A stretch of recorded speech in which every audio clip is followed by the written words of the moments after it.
today.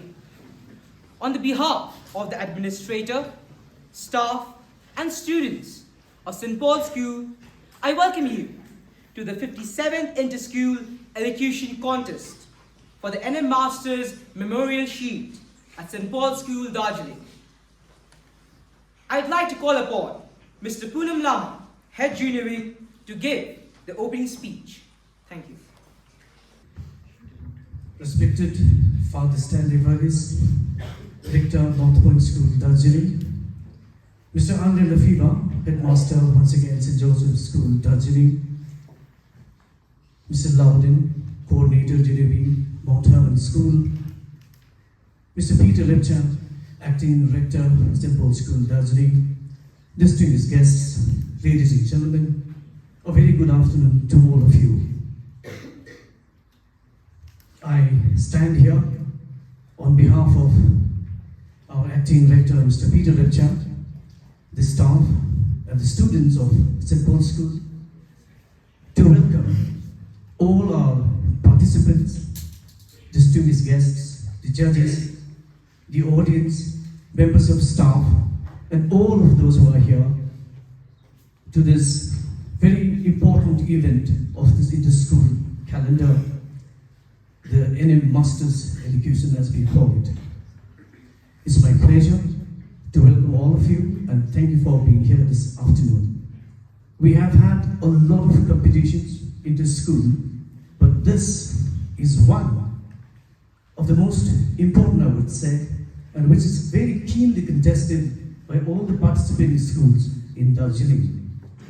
And to be associated in any which way with this event is a great honor for all of us, be it the participants, the judges, the organizers.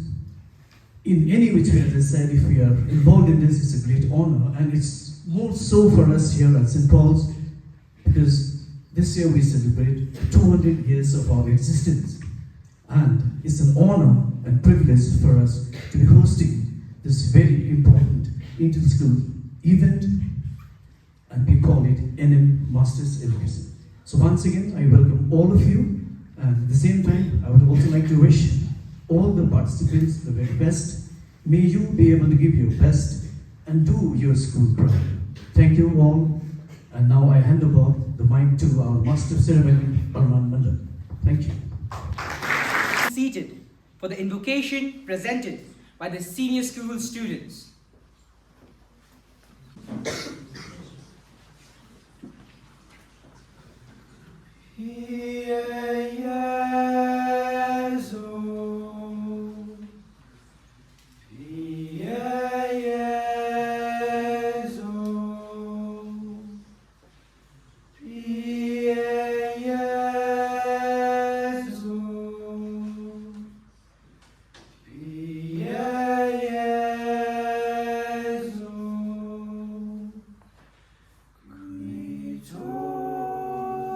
It's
Dona eis requiem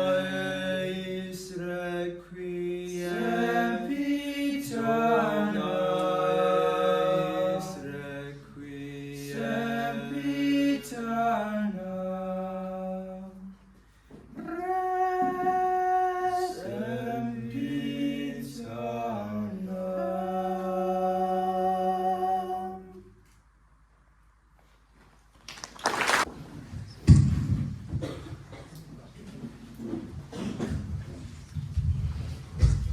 I'd like to introduce the chairperson for this afternoon, Kupuka Isaac Zimumi.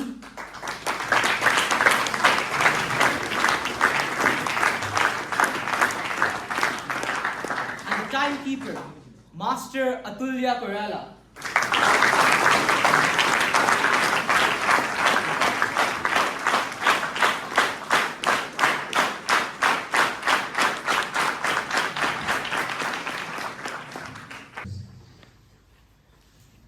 There are 4 divisions, namely Junior Division Poetry, Intermediate Division Prose, Senior Division Drama, and in addition, there is an extempore speech section, for which contestants draw 2 topics and choose one on which they will speak for 3 to 5 minutes. There will be a warning bell at the end of 4 minutes. We will now begin with the Junior Division Drama, starting with St. Paul's School, Aniket Singh, who will be performing the Tummy Piece.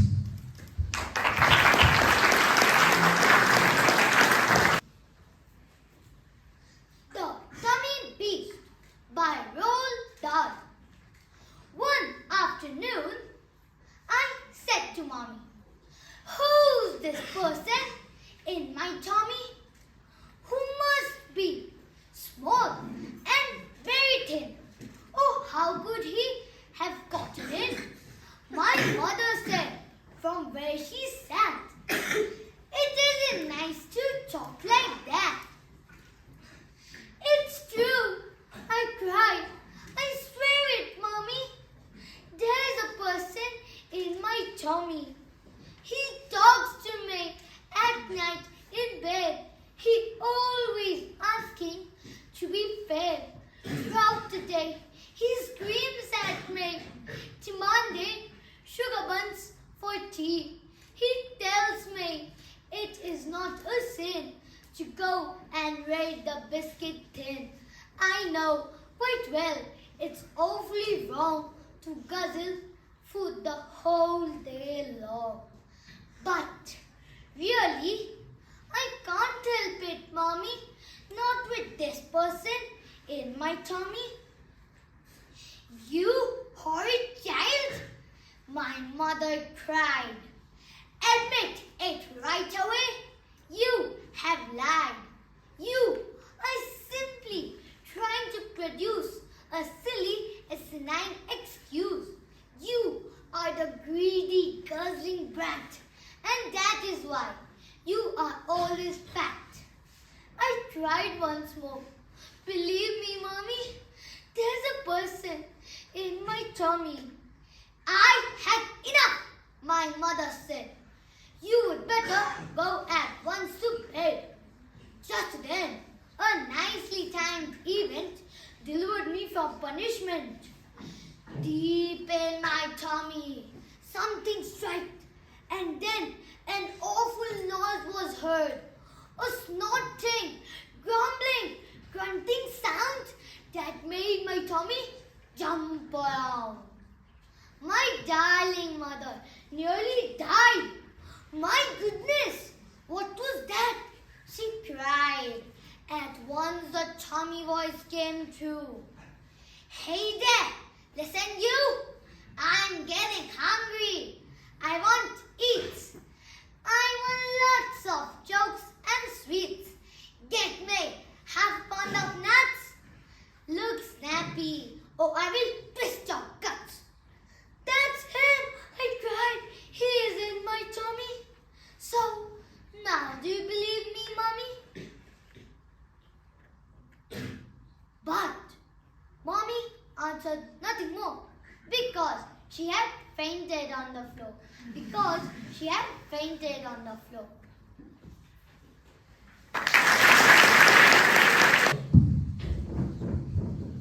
we will have the second performance from St. Joseph's School, Tresong Dodson Sherpa performing If the World Was Crazy. World was crazy by Shel Silverstein. If the world was crazy, you know what I would eat? A big slice of soup and a whole pot of meat, a lemonade sandwich, and then I might try some roasted ice cream or a bicycle pie, a nice notebook salad, an underwear roast, an omelette of hats, and some crisp cardboard toast, a thick malted milk made from pencils and daisies. And that's what I would read if the world was crazy. If the world was crazy, you know what I would wear? A chocolate suit and a tie of eclair, some marshmallow earmuffs, some licorice shoes, and I would read a paper of peppermint news. I would call the boys Susie and I would call the girls Harry. I would talk through my ears and always would carry a paper umbrella for when it grew hazy to keep in the rain if the world was crazy. If the world was crazy, you know what I would do? I would walk on the ocean and swim in my shoe. I would fly through the ground and I would skip through the air. I would run down the bathtub and bathe on the stair. When I met somebody, I would say, "Goodbye, Joe." And when I was leaving, I would say, "Hello." And the greatest of men would be silly and lazy. So I would be king if the world was crazy.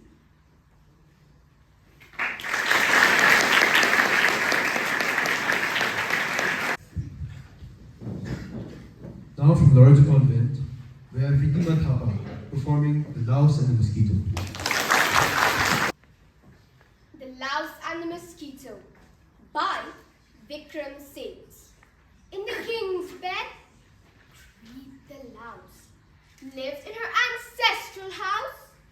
They had dwelt here as of rights for 3 decades, and each night she and her enormous brood drank the king's blood for their food. Once the signal came from Creep that the king was fast asleep. Quietly, discreetly, they nipped and sipped and drank away. Sons and grandsons, sisters, brothers, great-granddaughters, great-grandmothers, second cousins and their wives, thus pursued their gentle lives. Lives of undisturbed delights, growing plump and smooth and white. One day, a mosquito flew through the window. As he drew closer to the velvet bed, canopied with gold, he said, "Lovely, just the place for me. Ah, with perfume, let me see. Rose? No, jasmine. And the quilts, smooth as bags of Ganges silks. Let me test the bed springs now. So he jumped up and somehow, in a parabolic leap, landed not too far from tree. Sir Mosquito, flap your wings. Leave it once. This bed's the king's. Who may you be, Lady Louse? I'm the guardian of this house. House? This quilt. It's mine, said Tree. There's no place for you, Sir Lee. Let me sleep here for one night, and I'll catch the morning flies. Thus, the sad Mosquito pleaded, and at last his prayers were heeded. For the tender-hearted Queen could not bear to watch him weep. Well, come in, she said at last. But tonight you'll have to fast, for on no account may you bite him, as we're trained to do. We can drink and cause no pain, loss of royal sleep or stain. You, I fear, would cause all three. I can't risk my family. But the glib Mosquito cried, now you've let me come inside, Lady Louse. How can you be cold in hospitality? Just one bite, I ask no more. For I've learned from learned law that royal blood contains remedies for aches and pains. Ginger, honey, sugar, spice, cardamom, and all things nice. Save me, I'm in broken health. Let me bite him once by stealth. He won't even shift or sigh. Cross my heart and hope to die. Finally, the louse agreed. Right, she said, but pay close heed. Wait till wine, fatigue, or deep dream, enriched, unbroken sleep has enveloped him. Then go, lightly, his little toe. Yes, yes, yes, that's all, old hat, said Sir Lee. I know all that. Keep your still advice. He smiled. Seriously, I'm not a child. It was only afternoon, fairly early, fairly soon, when the king came for a snooze, doffed his crown and shirt and shoes, lay down on bed and sighed. The Mosquito almost died from excitement, shock, sweats. No, the louse cried. No, not yet, but too late. The self-willed bumbler, oh, if only he'd been humbler, rushing to the rash attack, leapt upon the royal back, and with fierce and fury sting, deeply dirt the dozing king. Help! A scorpion! A snake!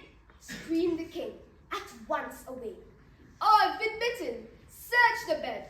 Find and strike the creature dead! When they made a close inspection, the Mosquito foiled detection. Hidden in the canopy, but the louse clan could not flee. All were killed without ado. Meanwhile, the Mosquito flew, looking out for further prey, humming madly on his way. From Mount Sherman School, we now have Anudita Thapa Mangal performing Porcupine. The Porcupine, anonymous. Each Saturday, I shout hooray, for that's my pocket money day. Although it's clearly understood, I get it when I'm good. This week, my parents had been told that I had been as good as gold.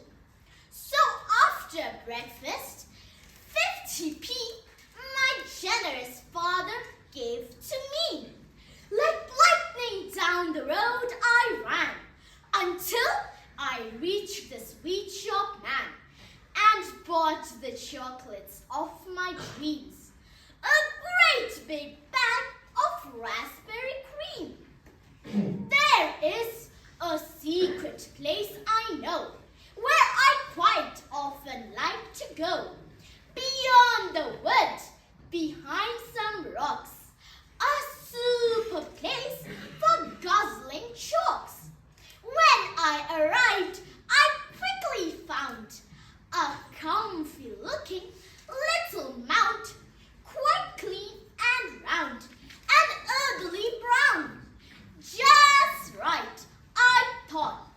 for sitting down. Here I will sit all morning long and eat until my chalks are gone. I sat, I screamed, I jumped a foot. Would you believe that I had put that tender little rump of mine upon a giant porcupine? My backside seemed to catch on fire. 100 red-hot bits of wire, 100 prickles sticking in and puncturing my precious skin. I ran for home. I shouted, "Mom, behold the prickles!" My mom, who always keeps her head bent down to look, and then she said, "I personally am not about to try to pull those prickles out. I think a job like this requires the services of Mr. Myers."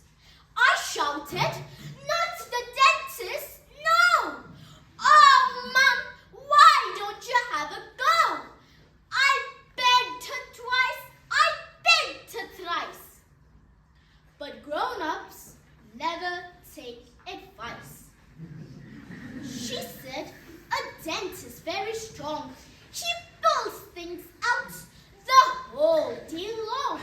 She drove me quickly into town, and then they turned me upside down upon the awful dentist chair, while 2 strong nurses held me there. Enter the dreaded Mr. Myers, waving a massive pair of pliers. "This is," he cried with obvious glee, "a new experience for me. Quite honestly, I can't pretend I've ever pulled things from this end." He started pulling one by one and yelling, "Mine, oh mine!" I shouted, "Help!" I shouted, "Ow!" He said, "It's nearly over now. For heaven's sake, don't squirm about. Here goes! The last one's coming out." The dentist pulled, and out it came. And then I heard the man exclaim, "Let us now talk about the fees. That will be 50 guineas, please. My mother is a gutsy bird and never wants to mince a word." She cried, "By gosh, that's jolly steep." He answered, "No, it's very cheap. My dear woman, can't you see? If it hadn't been for me, this child could go another year with prickles sticking in her rear." So that was that. Oh, what a day and what a fuss. But by the way, I think I knew why porcupines surround themselves with prickly spines. It is to stop some silly clown for squashing them by sitting down. Don't copy me. Don't be a twit. Be sure you look before you sit. Thank you.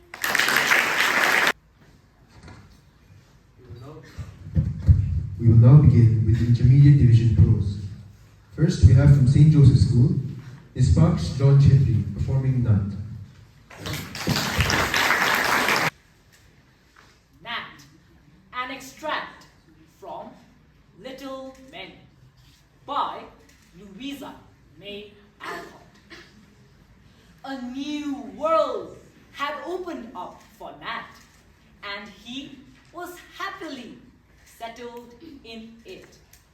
But Nat had one fault in his character which caused Mr. Baher much anxiety.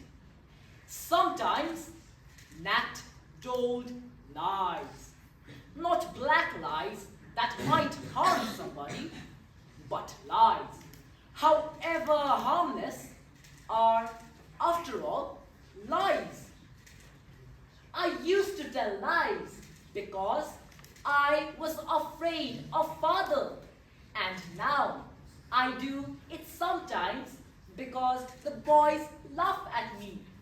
I know it's bad, but I forget, said Nat one day, looking depressed on account of his sins. If you think it will cure me, you may punish me. Mr. Baher smiled, but shook his head. I have an idea. Whenever you tell a lie, I will not punish you. You shall punish me. How? Asked Nat, startled at the idea. You shall ferule me in the good old-fashioned way. I seldom do it myself, but it may make you remember better if you have to give me pain. Strike you? Oh, I couldn't, cried Nat. Then mind that tripping tongue of yours. I have no wish to be hurt, but I would gladly bear pain to cure this fault of yours. Nat was very careful after that. His love of Mr. Baher was certainly stronger than fear for himself. But alas, one day Nat was off his guard. Nat had run all over Emil's garden and trampled on the corn. When Emil threatened to thrash him, Nat said he had not done it, but Tommy said he had seen Nat at it. He gave his evidence and Mr. Baher heard it. Mr. Baher noticed Nat turn scarlet. Mr. Baher decided to carry out the punishment that he had devised for Nat. Nat had to strike hard at Mr. Baher's hand 6 consecutive times with the ruler. After it was all over, Nat threw the ruler on the floor and, hugging Mr. Baher's kind hand in both of his own, laid his face down on it, sobbing passionately. I will remember, oh, I will, he said in a voice that was filled with remorse. Nat went upstairs to his room, crying all the while. He did not come down to dinner. It was only when, after a long time, the boys heard him playing the violin that they said among themselves, he's all right now. From Lawyer to Convent, we now have Anugraha Mukhya, who will be performing The Ransom of Red Chief. The Ransom of Red Chief by O. Henry. It looked like a good thing, but wait till I tell you. We were down south in Alabama, Bill Driscoll and myself, when this kidnapping idea struck us. There was a town down there, as flat as a pancake, called Summit. Bill and I had about $600.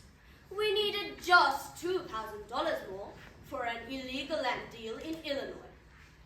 We chose for our victim the only child of an influential citizen named Ebenezer Dorset. He was a boy of 10 with red hair. Bill and I thought that Ebenezer would pay a ransom of $2,000 I tell you. About 2 miles from summit was a little mountain covered with cedar trees. There was an opening on the back of the mountain. We stored our supplies in that cave. One night, we drove a horse and a carriage past old Dorset's house. The boy was in the street, throwing rocks at a cat on the opposite fence. "Hey, little boy," says Bill, "would you like to have a bag of candy and a nice ride?" The boy hits Bill directly in the eye with a piece of rock. That boy put up a fight like a wild animal. But at last, we got him down at the bottom of the carriage, and we drove away. We took him up to the cave. The boy had 2 large bird feathers stuck in his head. He points a stick at me and says, "Ha! Paleface! Do you dare to enter the camp of Red Chief, the terror of the plains?" "It's all right now," says Bill, rolling up his pants and examining the wounds on his legs. "We're playing Indian. I'm old Hank the Trapper, Red Chief's captive. I'm going to be scalped at daybreak. But I want to know that kid can kick hard." "Red Chief," says I to the boy, "would you like to go home?" "Oh, what for?" says he. "I don't have any fun at home. I hate to go to school. I like to camp out. You won't take me back home again, will you?" "Not right away," says I. "We'll stay here in the cave a while." "All right," says he. "That'll be fine. I never had such fun in all my life." We went to bed about 11 o'clock. Just at daybreak, I was awakened by a series of terrible screams from Bill. Red Chief was sitting on Bill's chest, with one hand holding his hair. In the other, he had a sharp knife.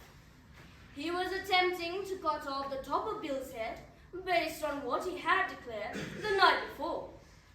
I got the knife away from the boy, but after that event, Bill's spirit was broken. He lay down, but never closed an eye again in sleep as long as that boy was with us. "Do you think anybody will pay out money to get a little imp like that back home?" Bill asked. "Sure," I said.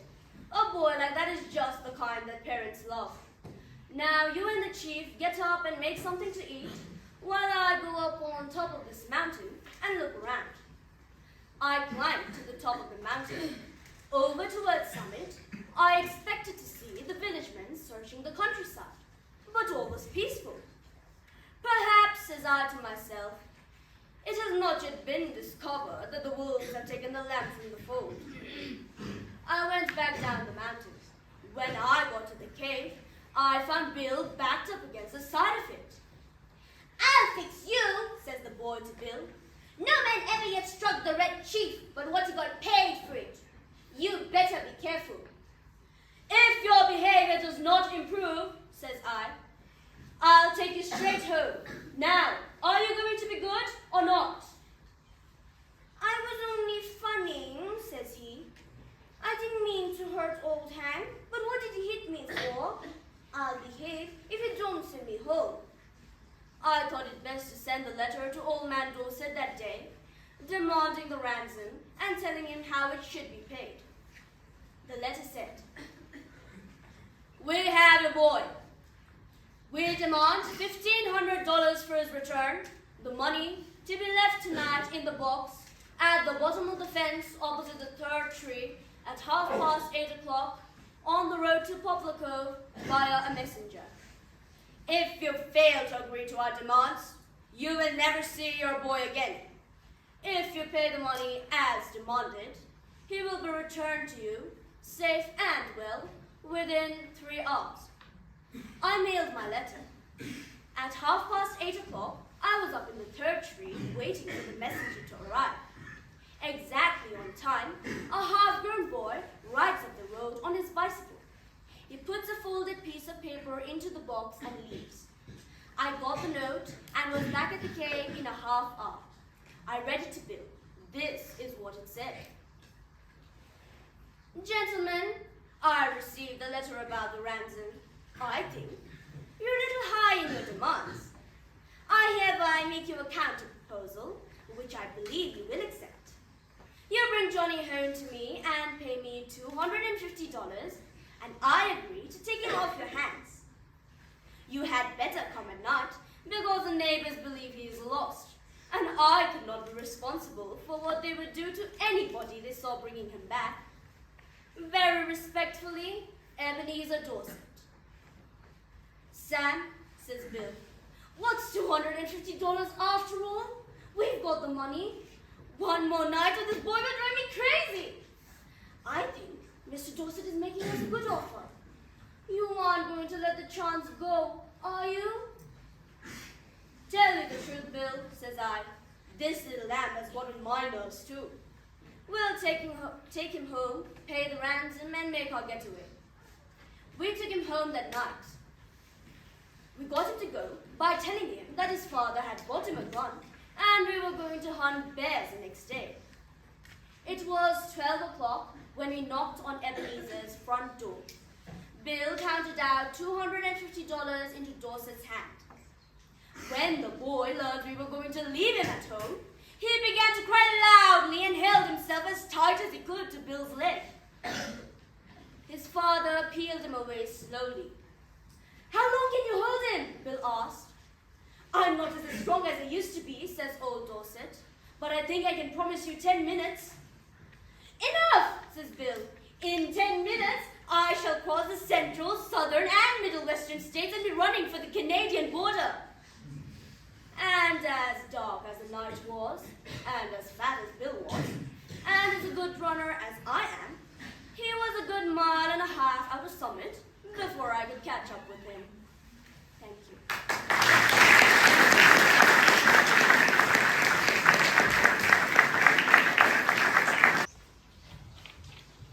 From Mount Hermon School, we now have Leona Niobe Andit performing Matthew Kubert is Surprised. Matthew Cuthbert is Surprised, an extract from Anne of Green Gables by L.M. Montgomery. Matthew Cuthbert and the sorrel mare jogged comfortably over the 8 miles to Bright River. It was a pretty road, running along between snug farmsteads. Matthew dreaded all women except Marilla and Mrs. Rachel. He had an uncomfortable feeling that the mysterious creatures were secretly laughing at him. He may have been quite right in thinking so. When he reached Bright River, there was no sign of any train. He thought he was too early, so he tied his horse in the yard of the small Bright River Hotel and went over to the station house. The long platform was almost deserted, the only living creature in sight being a little girl who was sitting on a pile of shingles at the extreme end. She was sitting there waiting for something or somebody. Matthew encountered the station master locking up the ticket office preparatory to going home for supper and asked him if the 5:30 train would soon be along. The 5:30 train has been in and gone half an hour ago, answered that brisk official. But there was a passenger dropped off for you, a little girl. She's sitting out there on the shingles. I asked her to go into the ladies' waiting room, but she informed me gravely that she preferred to stay outside. There was more scope for imagination, she said. She's a case, I should say. I'm not expecting a girl, said Matthew blankly. It's a boy I've come for. He should be here. Mrs. Alexander Spencer was to bring him over from Nova Scotia for me. The station master whistled. Guess there's some mistake, he said. Mrs. Spencer came off the train with that girl and gave her into my charge. Said you and your sister were adopting her from an orphan asylum and would be along for her presently. That's all I know about it. And I haven't got any more orphans concealed hereabouts. I don't understand, said Matthew helplessly, wishing that Marilla was at hand to cope with the situation. Well, you'd better question that girl, said the station master carelessly. I dare say she'll be able to explain. She's got a tongue of her own, that's certain. Maybe they were out of boys of the brand you wanted. He walked jauntily away, being hungry, and the unfortunate Matthew was left to do that which was harder for him than bearding a lion in its den. Walk up to a girl, a strange girl, an orphan girl, and demand of her why she wasn't a boy. Matthew groaned in spirit as he turned about and shuffled gently down the platform towards her. She had been watching him ever since he had passed her, and she had her eyes on him now. Matthew was not looking at her, and would not have seen what she was really like if he had been. But an ordinary observer would have seen this. A child of about 11, garbed in a very short, very tight, very ugly dress of yellowish white wincey. She wore a faded brown sailor hat, and beneath the hat, extending down her back, were 2 braids of very thick, decidedly red hair. Her face was small, white, and thin, also much freckled. Her mouth was large, and so were her eyes, that looked green in some lights and moods, and gray in others. So far, the ordinary observer. An extraordinary observer might have seen that the chin was very pointed and pronounced, that big eyes were full of spirit and vivacity, that the mouth was sweet-lipped and expressive, that the forehead was broad and full. In short, our discerning extraordinary observer might have concluded that no commonplace soul inhabited the body of the stray woman-child of whom shy Matthew Cuthbert was so ludicrously afraid. Matthew, however, was spared the ordeal of having to speak first, for as soon as she concluded that he was coming to her, she stood up, grasping with one thin brown hand the handle of a shabby, old-fashioned carpet bag. The other she held out to him. "I suppose you are Mr. Matthew Cuthbert of Green Gables?" she said, in a peculiarly clear, sweet voice. "I'm very glad to see you. I was beginning to be afraid you weren't coming for me, and I was imagining all the things that might have happened to prevent you. I had made up my mind that if you didn't come for me tonight, I'd go down the track to that big wild cherry tree at the bend and climb up into it to stay all night. I wouldn't be a bit afraid, and it would be lovely to sleep in a wild cherry tree, all white with bloom in the moonshine. Don't you think? You could imagine you were dwelling in marble halls, couldn't you? And I was quite sure you would come for me in the morning if you didn't tonight." Matthew had taken the scrawny little hand awkwardly in his. Then and there, he decided what to do. He could not tell this child with the glowing eyes that there had been a mistake. He would take her home and let Marilla do that. She could not be left at Bright River anyhow, no matter what mistake had been made. So, all questions and explanations might as well be deferred until he was safely at Green Gables. "I'm sorry I was late," he said shyly. "Come along. The horse is over in the yard. Give me your bag." "Oh, I can carry it," the child responded cheerfully. "It isn't heavy. I've got all my worldly goods in it, but it isn't heavy. And if it isn't carried in just a certain way, the handle pulls out. So I'd better keep it because I know the exact neck of it. It's an extremely old carpet bag. Oh, I'm very glad you've come, even if it would have been nice to sleep in a wild cherry tree.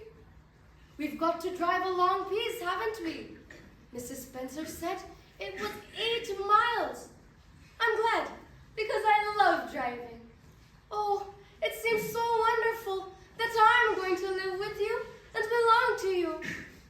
I've ever belonged to anybody.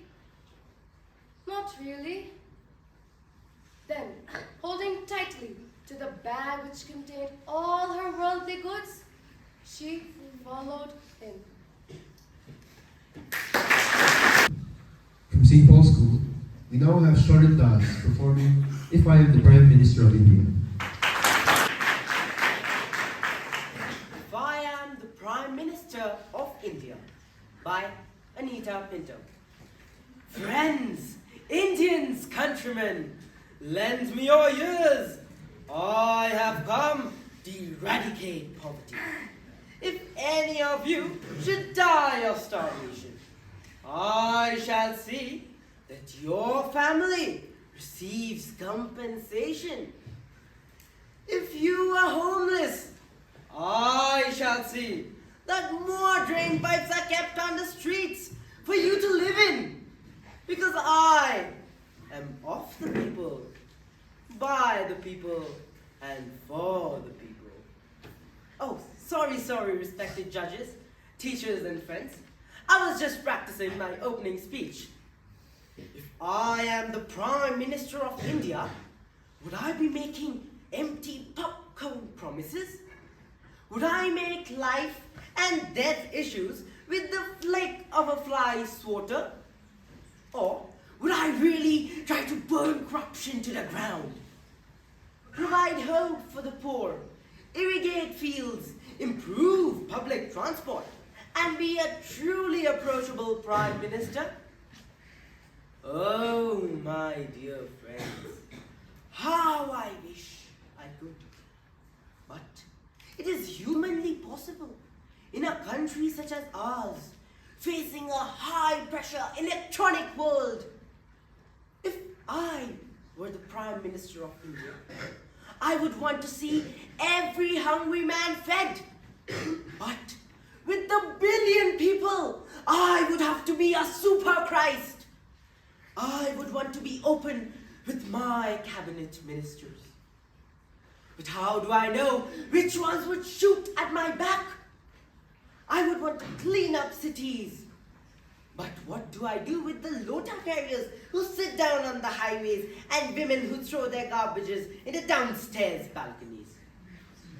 Maybe it won't be such a bad idea to grow more trees and beautify the land.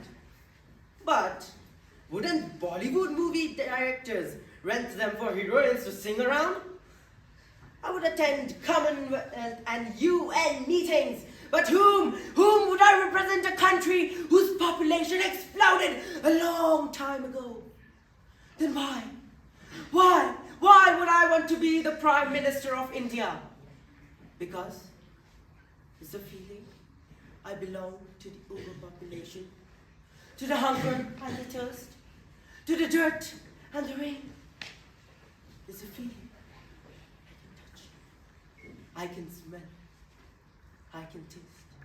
It's a feeling that I belong makes India for me. And so, my dear friends, if I am the Prime Minister of India, I shall work hard and try my level best to win the people to work with me. But that alone will not do. For every day I shall warm up this ancient, beautiful, and loving country and offer it to God as my morning. Thank you. We will now begin with the Senior Division drama. First, from Lawrence Convent, we have Shannon Nicole Dennis, who will be performing Juliet's monologue. Juliet's monologue from Romeo and Juliet by William Shakespeare. Juliet. Farewell. God knows when we shall meet again. I have a faint, cold fear thrills through my veins that almost freezes up the heat of life. I'll call them back again to comfort me. Nurse, what should she do here? My dismal No. Come, bile. What if this mixture do not work at all? Shall I be married then tomorrow morning? No, no. This shall forbid it. Lie thou there. What if it be a poison which the friar subtly hath ministered to have me dead? Lest in this marriage he should be dishonored, because he married me before to Romeo. I fear it is. And yet, methinks it should not, for he had still been tried a holy man. How if, when I am laid into the tomb, I wake before the time that Romeo come to redeem me? There's a fearful point. Shall I not then be stifled in the vault, to whose foul mouth no handsome air breathes in, and there die strangled ere my Romeo comes?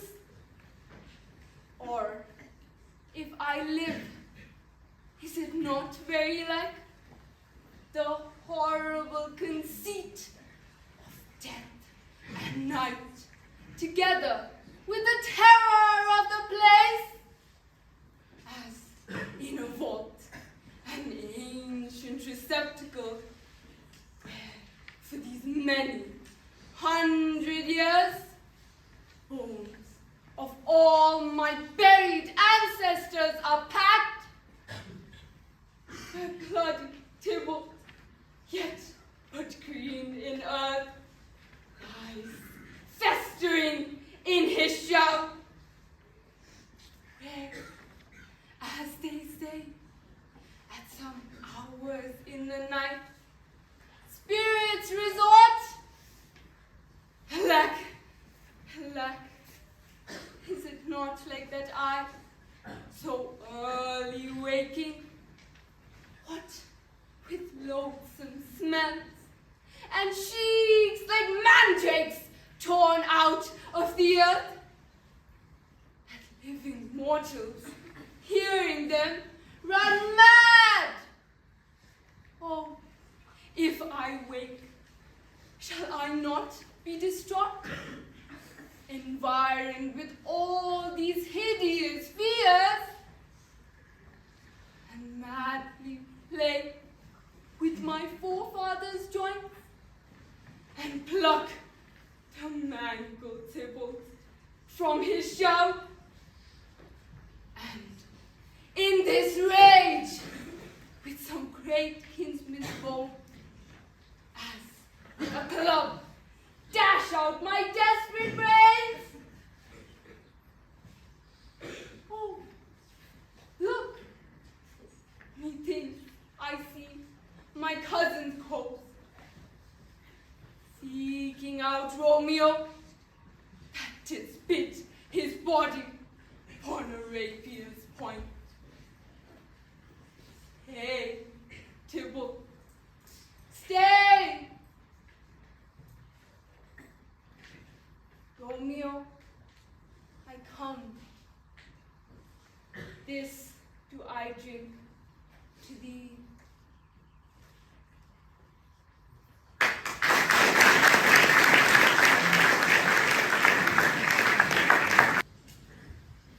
From Mount German School, we now have Lavia Prabhakar Ba performing Frankenstein and his creature.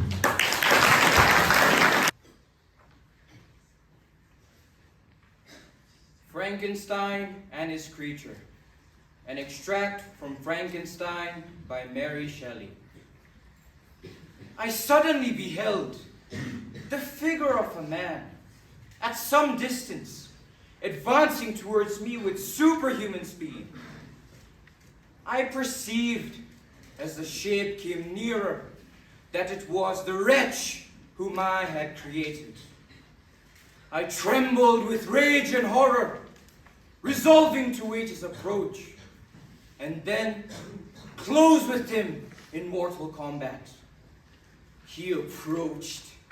His countenance bespoke bitter anguish, combined with disdain and malignity, while its unearthly ugliness rendered it almost too horrible for human eyes. But I scarcely observed this. Rage and hatred had at first deprived me of utterance, and I recovered, only to overwhelm him with words expressive of furious detestation and contempt. "Devil," I exclaimed, "do you dare approach me? And do you not fear the fierce vengeance of my arm wreaked on your miserable head? Begone, vile insect! Or rather stay, that I may trample you to dust. And oh, that I could, and with the extinction of your miserable existence, restore those victims whom you have so diabolically murdered." "I expected this reception," said the demon. "All men hate the wretched. Why then must I be hated, who am miserable beyond all living things?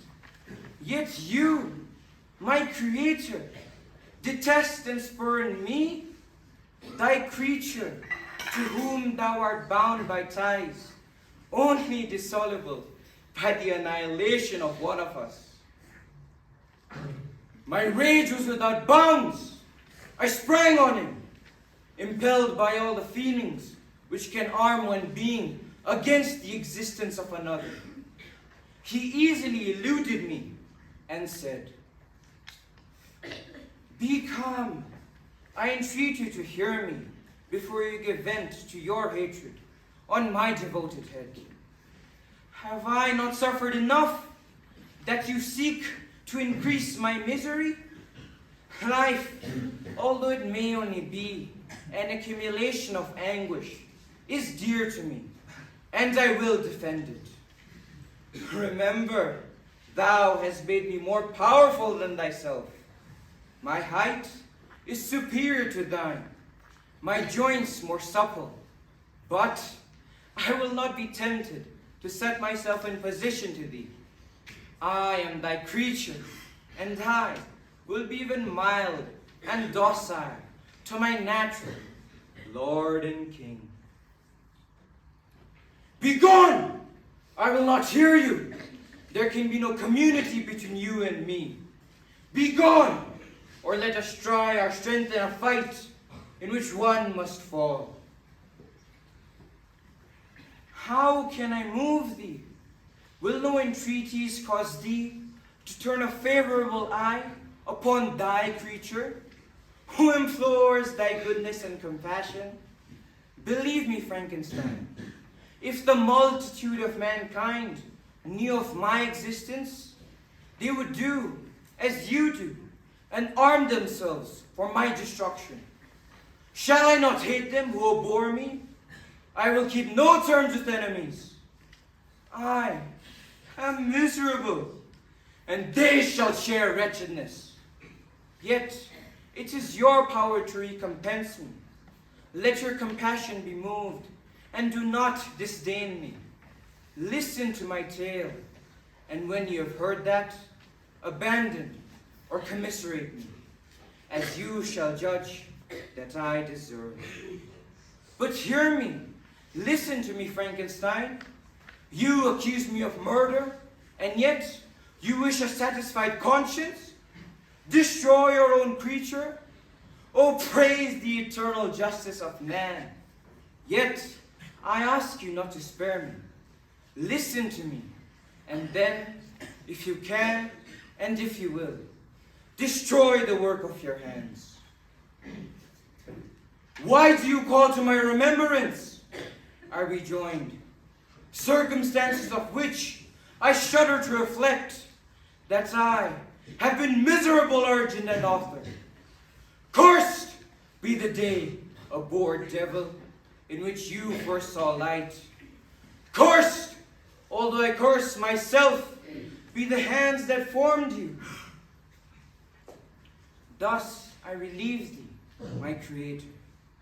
As he said this, he placed his hated hands before my eyes, which I flung from me with violence.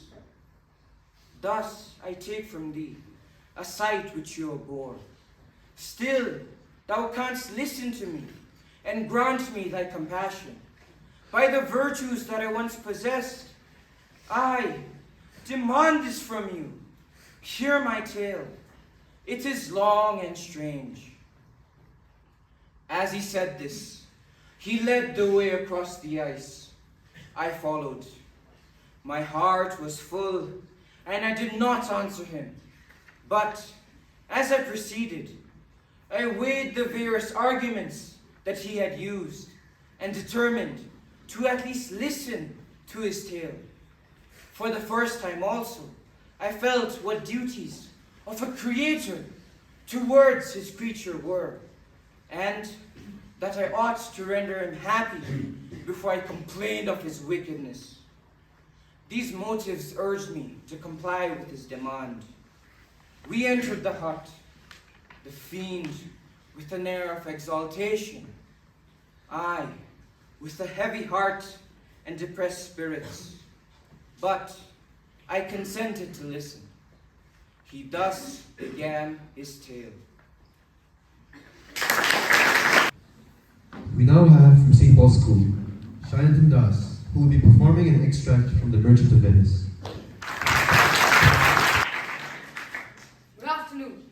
An extract taken from The Merchant of Venice, written by William Shakespeare. Act 1, Scene 3. In the center is Shylock, a Jew and moneylender. To my left is Bassanio, a friend of Antonio. And to my right is Antonio, the merchant of Venice, an enemy of Shylock, who will be entering in a short while. Shylock, 3,000 ducats. Well, aye, sir, for 3 months. For 3 months. Well. For the which, as I told you, Antonio shall become bound. Antonio shall be bound. Well. May you steal me? Will you pleasure me? Shall I know your answer? 3,000 ducats for 3 months, and Antonio bound. Your answer to that? Antonio is a good man. Here comes my friend, Signor Antonio. 3,000 ducats. This a good round sum. 3 months from 12. Well then, let me see the rate, Signor Antonio. Well, Shylock, shall we be beholding to you, then? Signor Antonio, many a time and oft in the Rialto, you have rated me for my monies and my usages. Still have I borne it. The patient shrug for sufferance is the badge. For not try, you call me misbeliever, cutthroat dog, and spit upon my Jewish gabardine, and all for use of that which is mine own.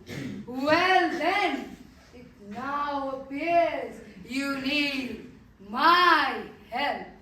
Go to then, you come to me, and you say, Shylock, we would have monies. You say so. You that did void your room upon my bier and foot me as you spurn a stranger cur over your threshold. Money is your suit. What should I say to you? Should I not say, had the dog money? Is it possible a cur can lend 3,000 ducats? Or shall I bend low in a bondman's keep with bated breath and whispering humbleness? Say this, fair sir, you spat on me Wednesday last. You spurred me such day. Another time you called me a dog. And for all these courtesies, I'll lend you thus much monies. I am as like to call thee so again, to spit on thee again, to spurn thee too.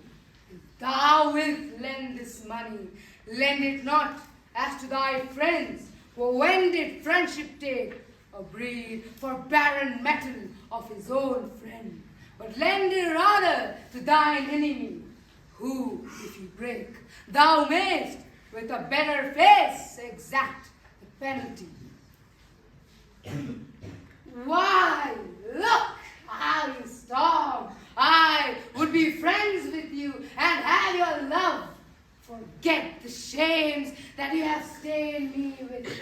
Supply your present wants and take no thought illusions of my monies, and you'll not hear me.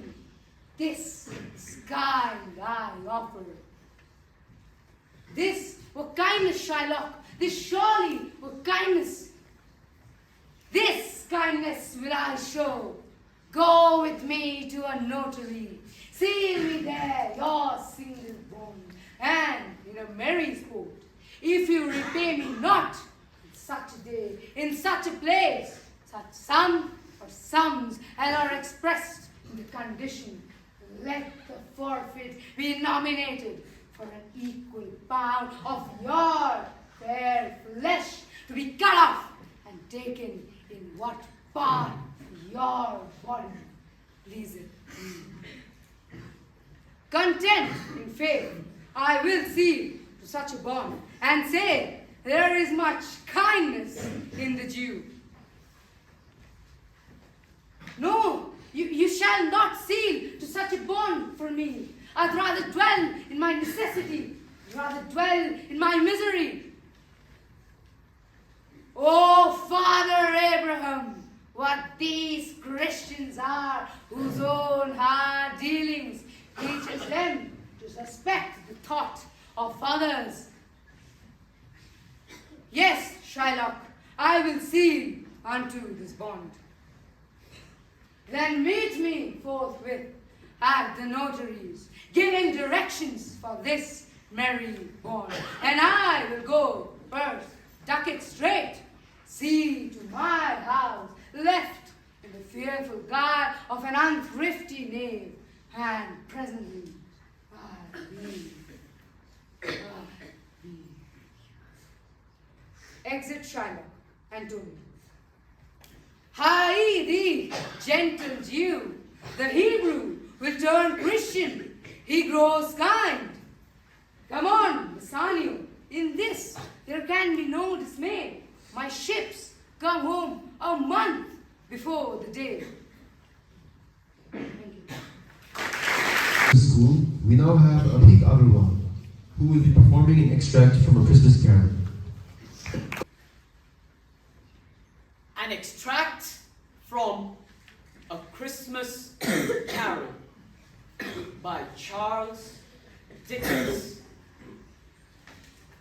I wear the chains I have forged in life. I made them link by link and yard by yard. I girded it on my own free will, and of my own free will, I wore it. I do not seek to be unchained from this burden, for it is a reminder of the life I have led, a life consumed by greed and indifference. But I am visited by spirits. They show me the error of my ways, the consequences of my actions.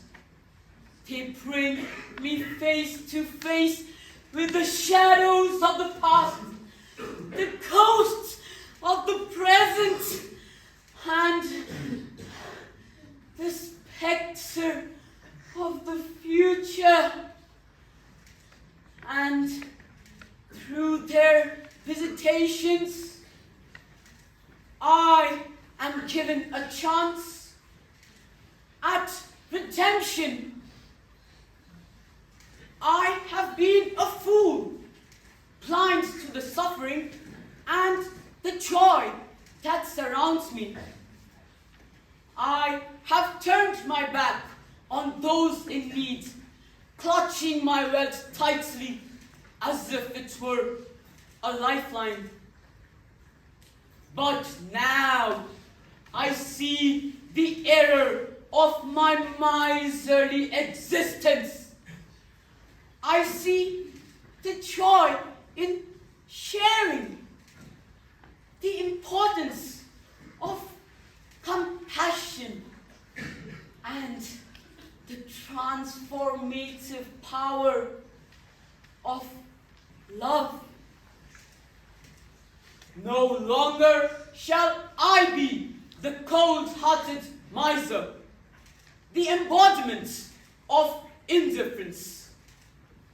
I shall strive to be a better man, to open my heart and my purse to those in need. I shall honor the spirits of Christmas in my words and actions, not just on one day, but every day of the year.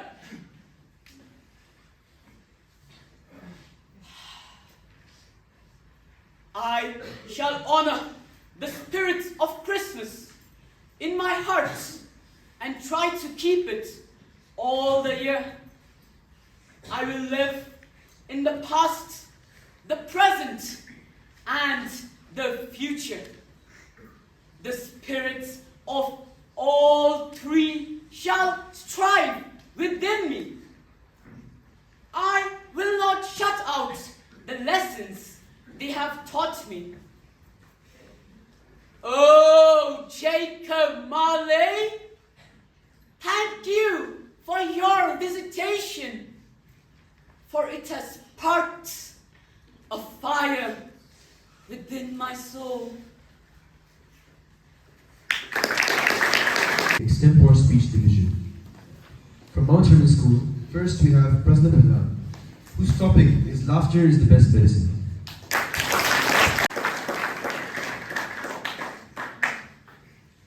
I have seen what laughter can do.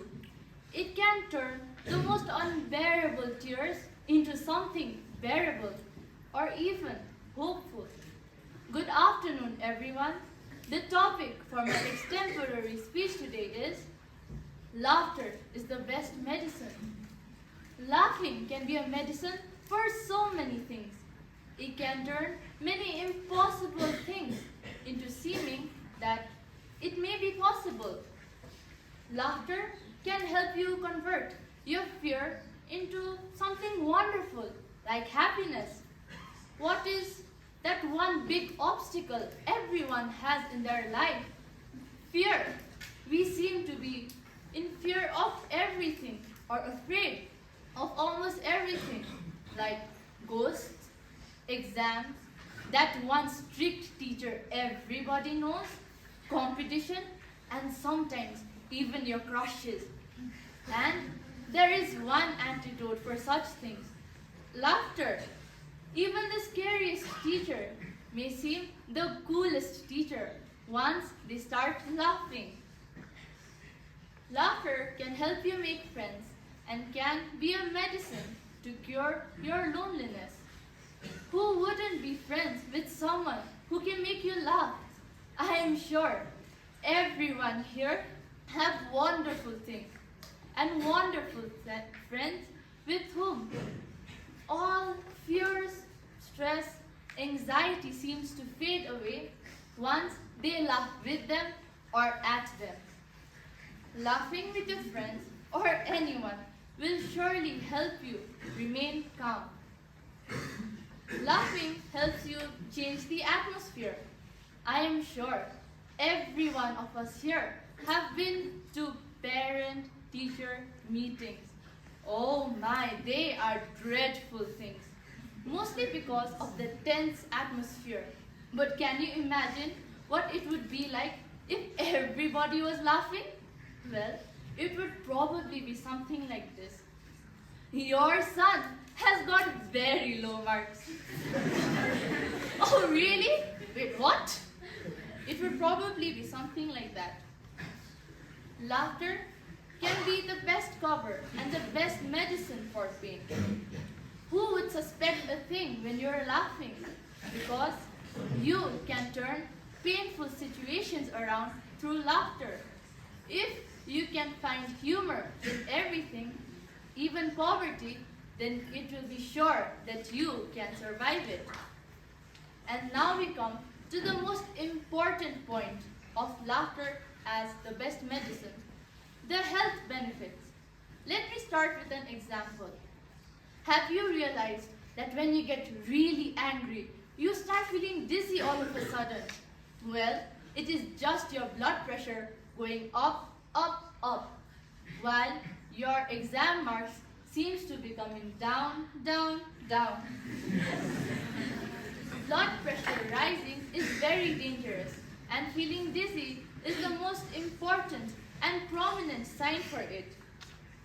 But imagine when you're really angry, your friend suddenly comes up and starts to make you laugh by cracking a forehead joke. My forehead seems to be so big that even Chandrayaan 3 will leave the moon and land on it. Yeah, your blood pressure will surely go down. And coming to my conclusion, I would like to say, laughter is the best medicine and sunshine in everybody's house. Because who would rather choose a bitter medicine than laughing? So, ladies, gentlemen, and many more, I would like to... I hope you have a wonderful day with a few laughs too. Thank you. Shavir Jamshedji. In a world like ours today, we have digitalized every aspect of our lives. Whatever once made us humans, we have changed. But the one stage of our lives which has experienced an immense paradigm shift is none other than our social life. A very good afternoon to one and all present here today.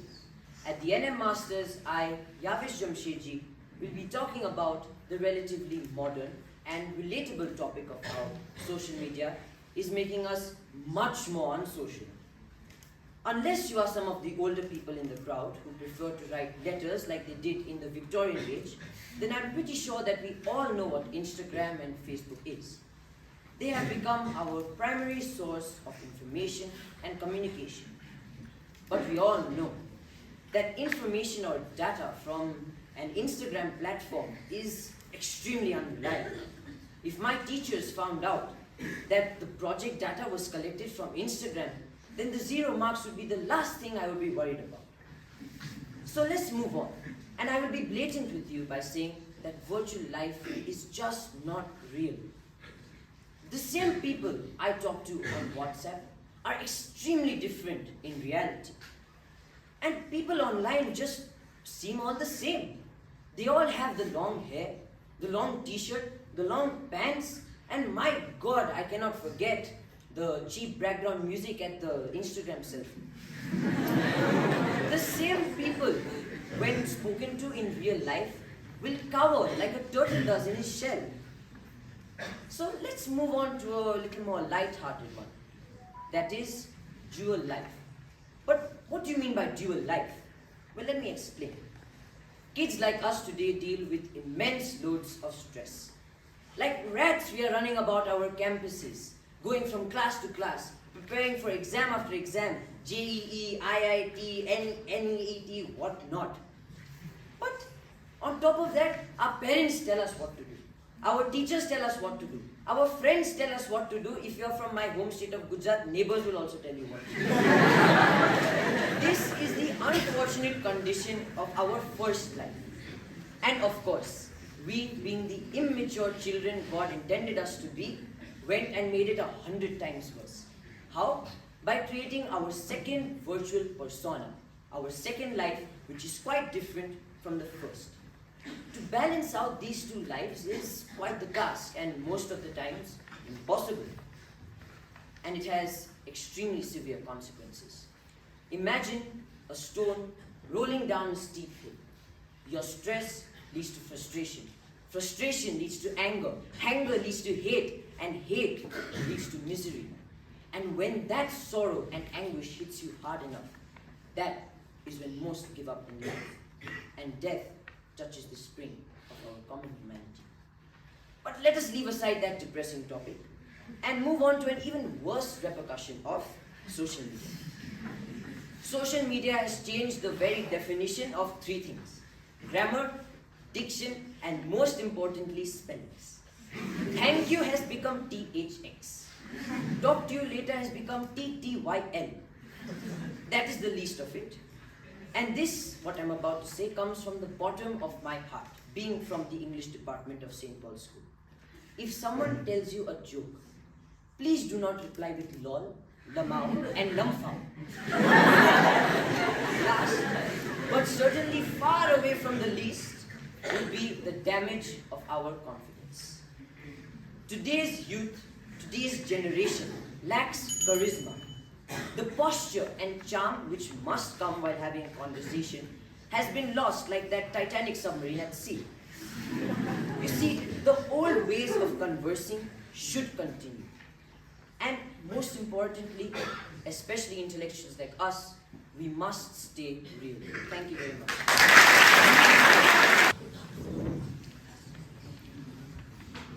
From St. Joseph's School, we have Wangshin Ji Bhutia, whose topic is Women Empowerment.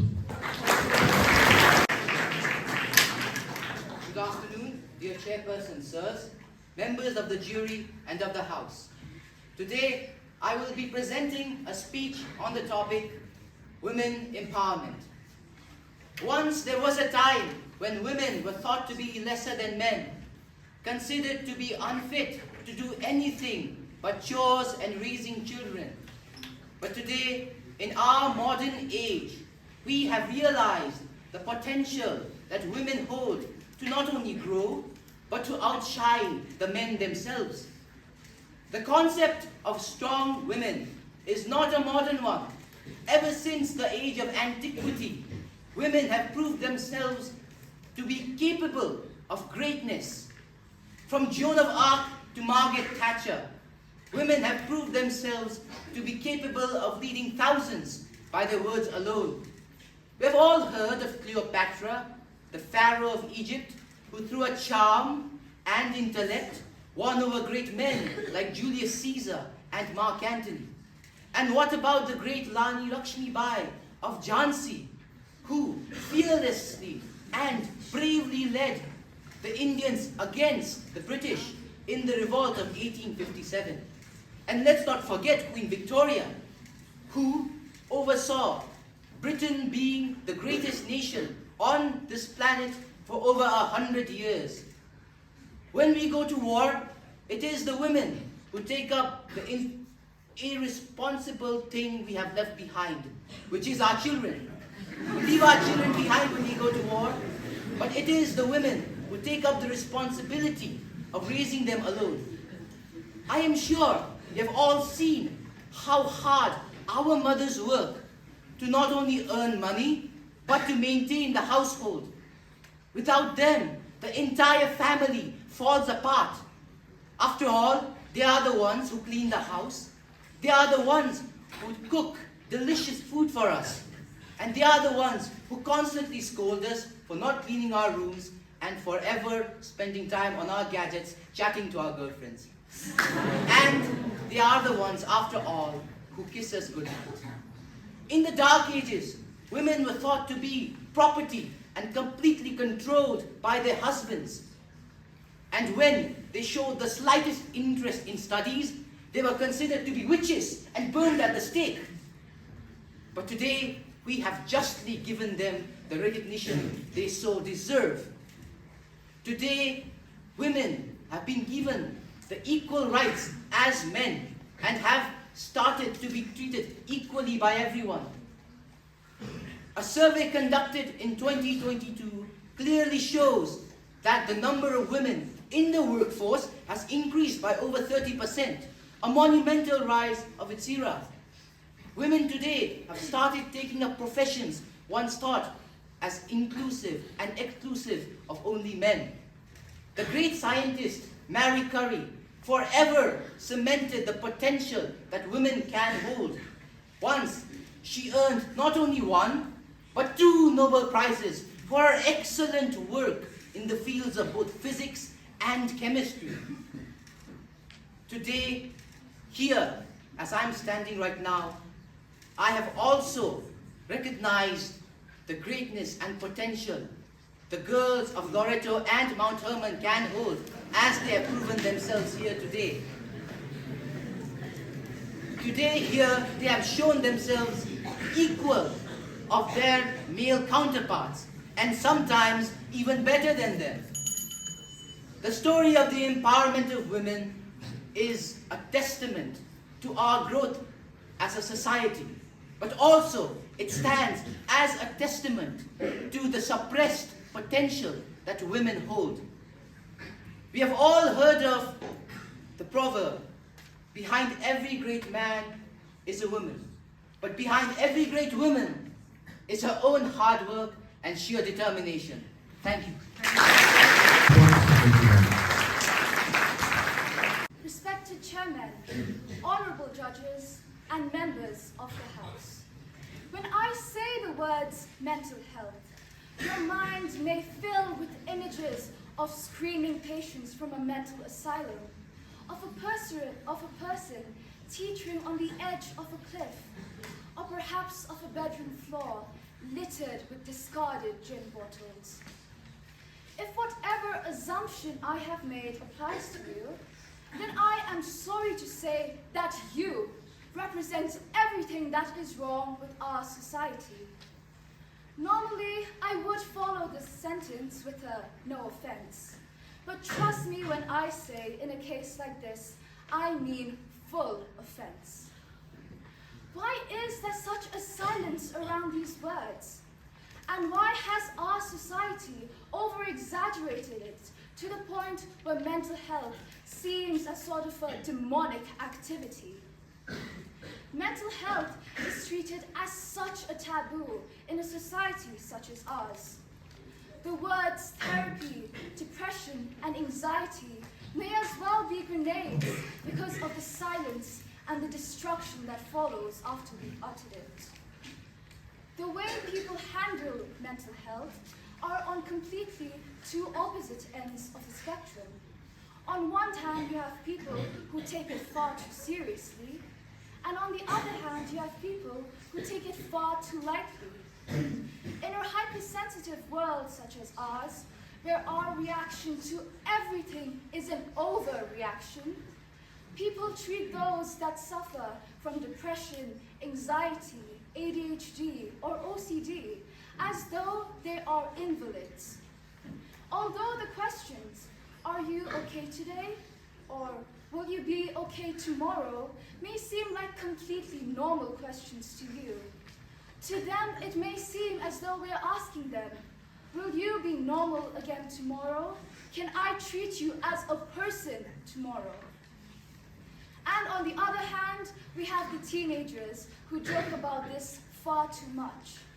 In fact, I am sure that a text conversation between two students discussing how stressed they are about their upcoming geography project cannot be told apart from a suicide note. And in fact, I am sure that a majority of us present in the room here today have used the term, "I want to kill myself," as a joke. But now, if we said this 10 to 20 years back, your friends would frantically call the police. "Hello? I think my friend just might kill herself." But the thing is, our society has normalized this type of humor to the point where we don't even flinch. In a world such as ours, there is now more pressure than ever to be perfect, especially with the introduction of social media. Human beings are like soda bottles. Shake us once or twice and we'll be fine, but shake us one too many times and pop, we'll just explode. Our minds are such funny little things, and of course they are bound to behave a bit strange at times. Society expects us to be calm or to be happy with just a click of their fingers. But what we must realize is that happiness is not a pill, and that there is no medicine to cure us. I am sure that many of you present here today are not that comfortable with the topic of mental health. And although you may claim to be, you avert your eyes. What a load of hypocrisy is this? We must learn how to stand up for ourselves, and most importantly, for those around us. In a situation such as this, you have to ask yourself, who is the real problem? And allow me to ask you, are you going to be the solution? Thank you. At work, we would like to present a musical interlude presented by Kupuka Isaac Zimomi, Nirwan Rinchal Lama, Yavesh Shahavir Jamshedji, Vidyasagar Chetri, Swamusar Mujahari, and Rakshak Dahal. Thank you.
of truth has arrived. I would now like to call upon the acting rector of St. Paul's School to declare the results.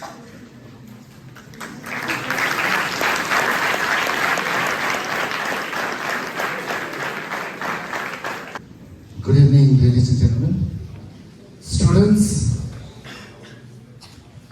respected Father Stanley Burgess, Rector of North Point School, Darjeeling, Sister Arvidas Mary, Principal, Loreto Convent School, Mr. Andre Lafiva, Vice Principal, North Point School, Darjeeling, St. Joseph's, and Mr. Lawden, Coordinator for the Junior School, Mount Hermon.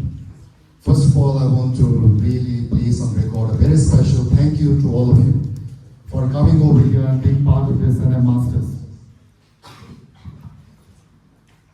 We're so grateful. Something has happened. Oh, thank you. Thank you. Yeah, I've been actually inviting them for various events, but they're caught up in their own responsibilities. But today, all of them have been able to make it, and it's really a wonderful event today because NM Masters is a very special event for all of us anyway. And your heads being present out here reflects so much about how important it is. Also like to place on record a very special thank you as I introduce the judges, because I think that all of us deserve to know who you are and where you come from. Professor Vivek Mishra is from the English department from Southfield College, Darjeeling. Thank you for putting us together. And we have Mr. James Smith from Himalayan Boarding School, Kershon, so he's also a coordinator for the junior section.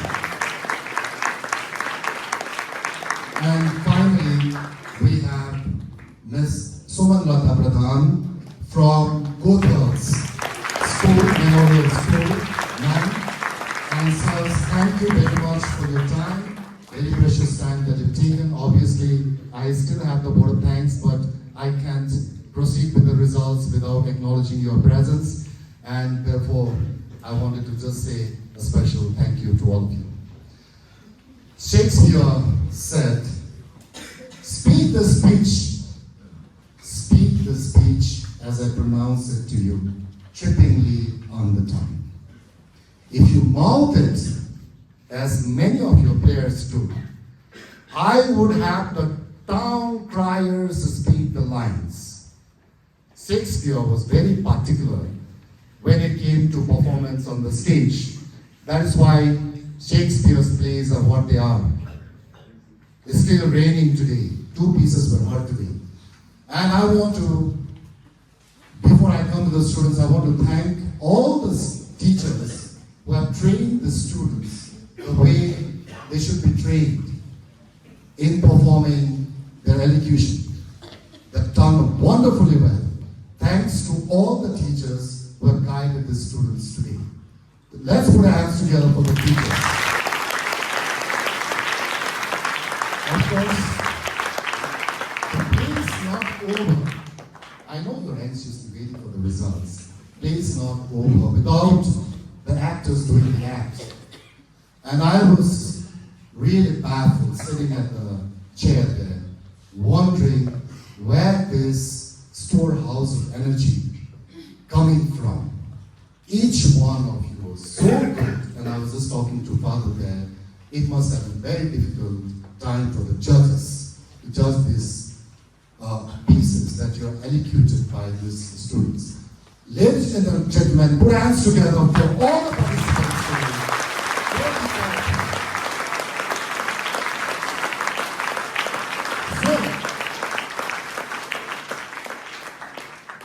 Winning or losing is a different thing. I mean, that happens in any event. But then coming up, putting up a good show is a totally different ballgame. So therefore, I would like to announce the results And as announce the results, I request Father Burgess to kindly come over here and give away the certificates to the participants. Mr. Michael Dutta, kindly do the honors for me.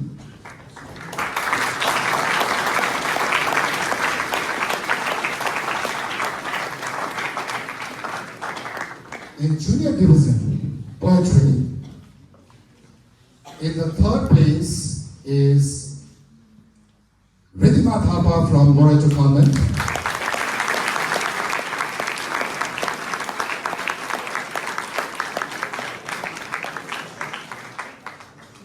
In the second place is Aniket Singh from SPS.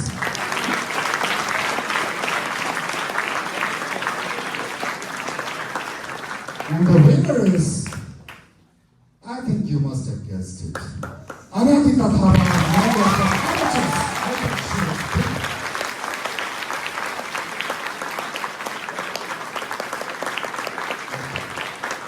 I just wanted to know that participation goes to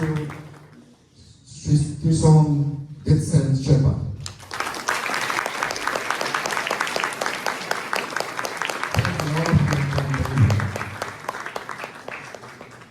In the intermediate prose, division prose, in the third place is Leona Ahmed from MHS.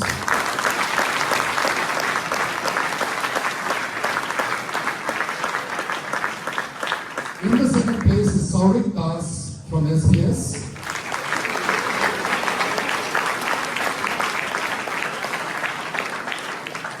And in the first place is Anugraha Mukhya from Drama College. And participation, Miss Fox, John Shetty.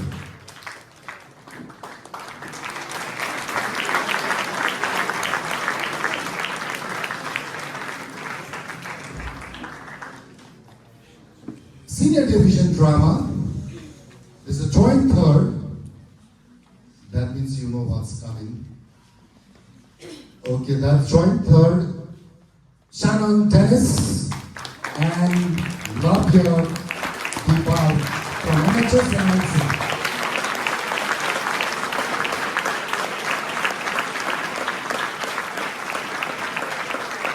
And the joint first winners are Sai Kandas and Abhi Agarwal.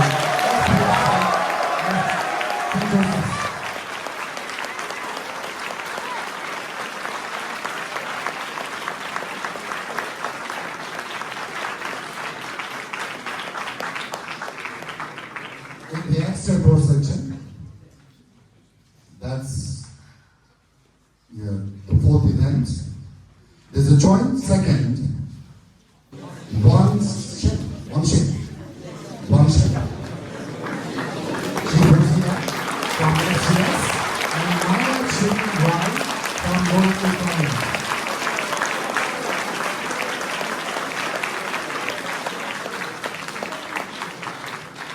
And the winner is Yavish Johnson.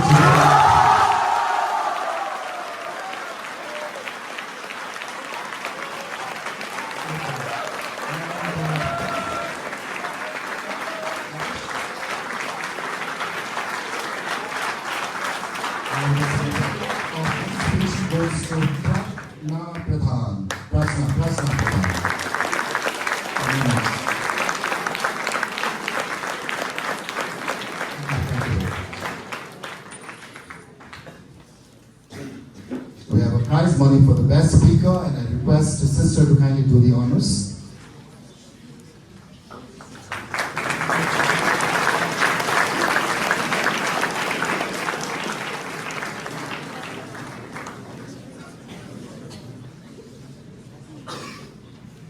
The prize money for the best speaker goes to Yavish Johnson.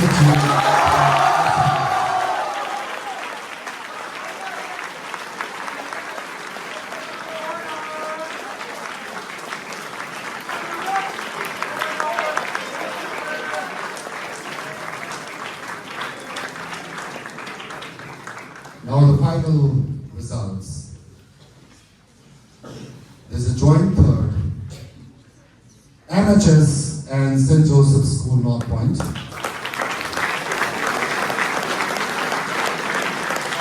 And the second position goes to Loreto Convent.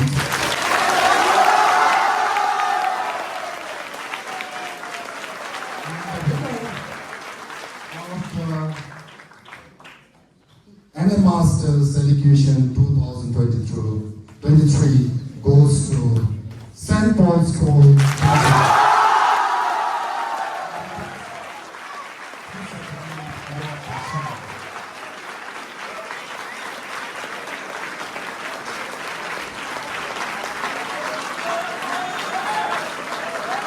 Family participants from St. Paul's School, Darjeeling, can you come up and receive this shield on behalf of their school?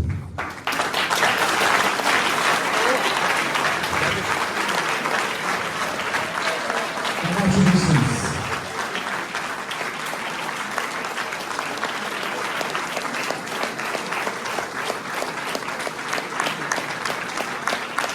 Thank you, sister.